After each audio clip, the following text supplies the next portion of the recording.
안녕하세요. 친환경 산업 정보를 심플하게 전해드리는 심플리에코입니다. 이번 영상은 타이거 차이나 전기차 솔라티브 ETF 관련 팩트 업데이트 해드립니다.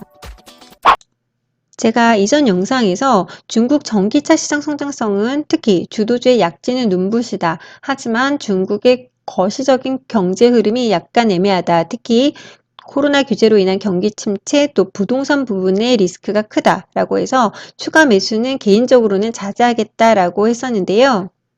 당시 벌써 한 달 반 전 영상이네요. 당시 14,000원 선이었었는데 12,000원 초반까지 내려갔다가 최근에 반등을 하고 있습니다.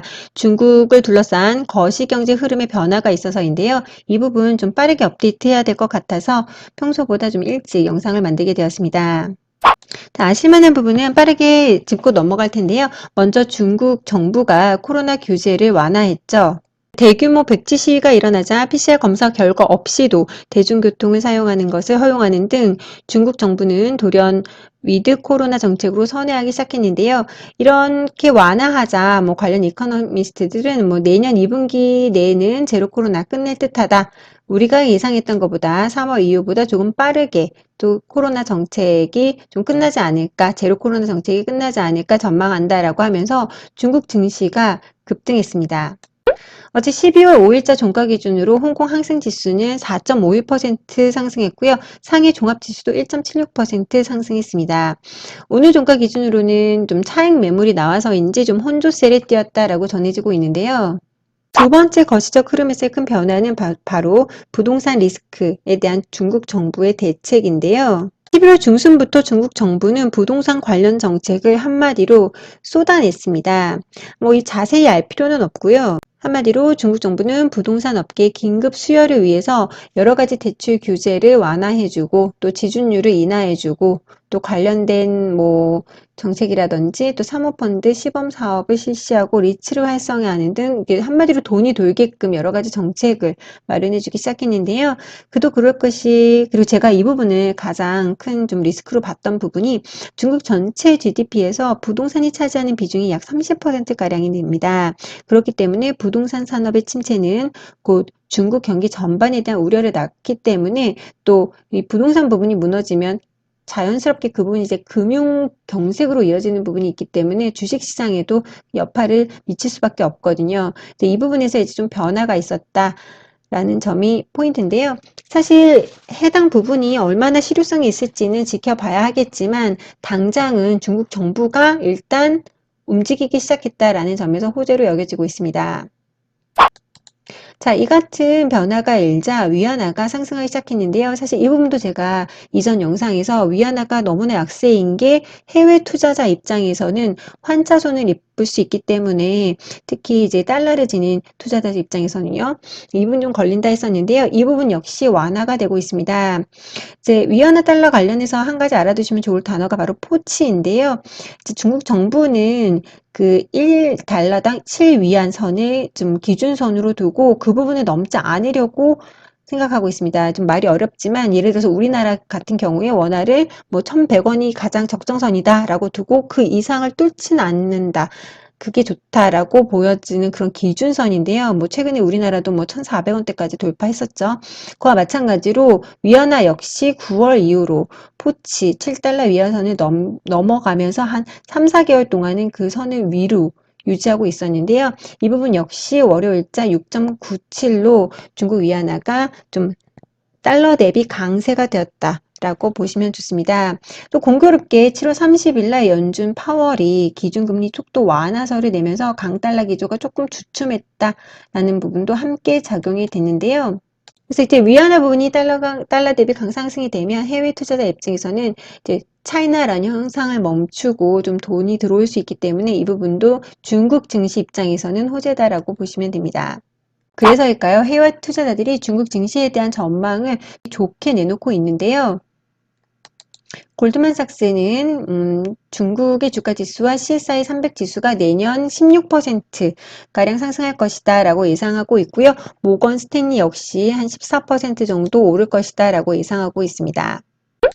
심지어 빅쇼트로 유명한 마이클 버리 같은 경우에는 주말 사이에 I like 홍콩이라는 메시지를 또 트위터에 던지면서 이미 이분은 이제 홍콩 증시에 베팅을 한 상태였었고요. 그래서 중국 증시를 좀 호재로 보고 있는 투자자들이 늘고 있다라고 보시면 됩니다. 그런데 왜 우리 타이거 차이나 전기차 솔라티브는 원하는 만큼 급등하지 않을까요? 개인적으로도 물려있고 너무 답답해서 여러 가지를 뒤져보았는데요. 지금 보여드릴 표는 우리나라 거래소에 한국 거래소에 상장되어 있는 차이나 관련된 모든 ETF들을 등락률, 그 수익률 기준으로 나래비를 세운 겁니다. 물론 인버스나 레버리지 상품은 제외를 했고요. 뭐 스물 몇 가지의 상품이 보이지만 사실 추정하는 지수는 비슷하고 또 금융 그 기관이 다를 뿐이기 때문에 비슷한 상품이 많다라고 보시면 됩니다. 자, 어제 종가 기준으로 7%대로 급등한 상품은 바로 차이나 항생테크 관련된 상품입니다.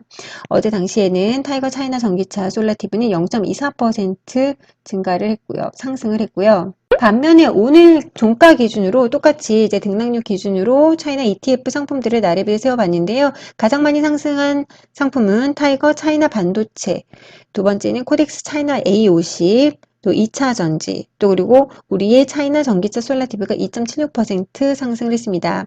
어제 7% 이상 급등했었던 항생테크 주식 같은 경우에는 0.8%에서 1.7%가량 상승을 했네요. 좀 이렇게 순환된다라고 보여질 수도 있는 부분입니다.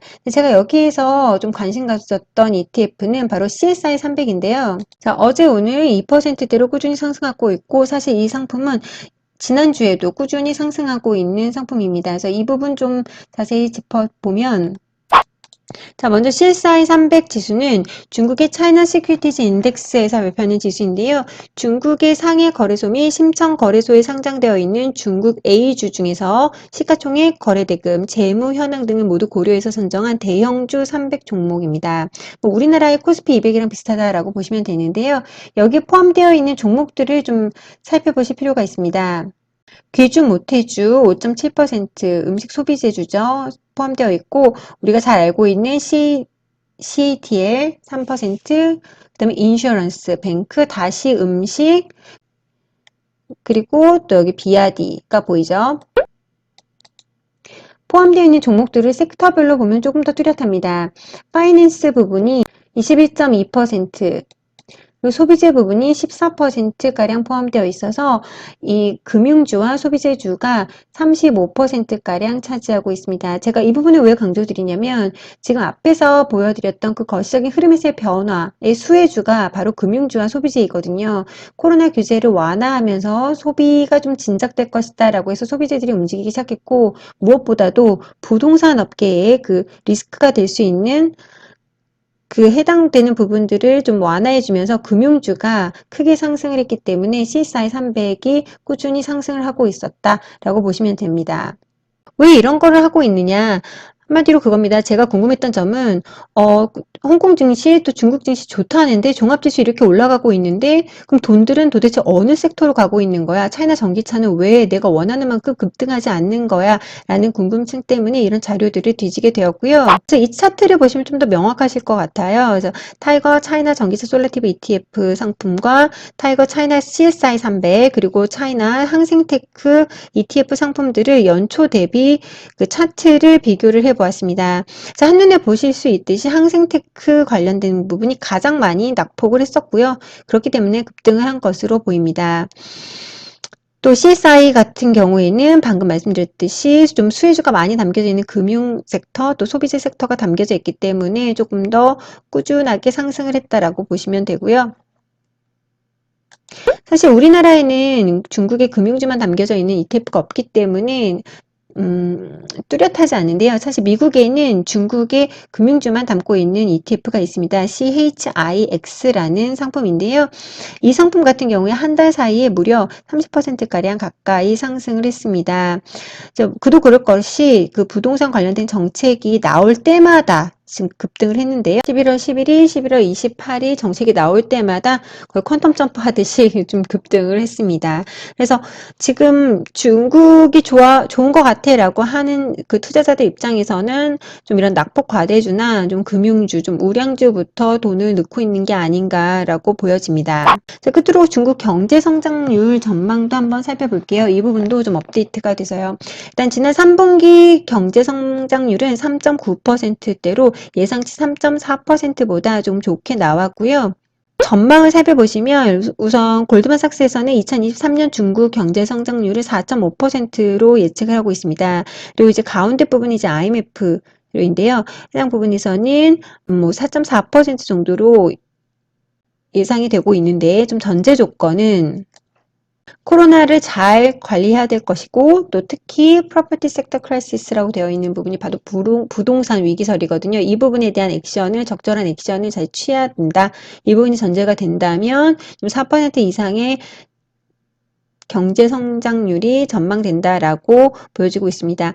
하지만 오늘 나온 그 또 다른 그 성장률 전망에서는 4.1%로 좀 낮춘 전망도 있어요. 그렇기 때문에 이 경제 성장률 전망치는 좀 시간이 갈수록 좀 업데이트 된다라고 보시면 될 것 같고요. 분명한 점은 다른 나라 대비 월등히 좋다는 점입니다. 그래서 중국 증시가 지금까지는 굉장히 많은 고전을 면치 못했지만 지금 손절을 하는 거는 아닌 것 같다라는 게 개인적인 의견이고요.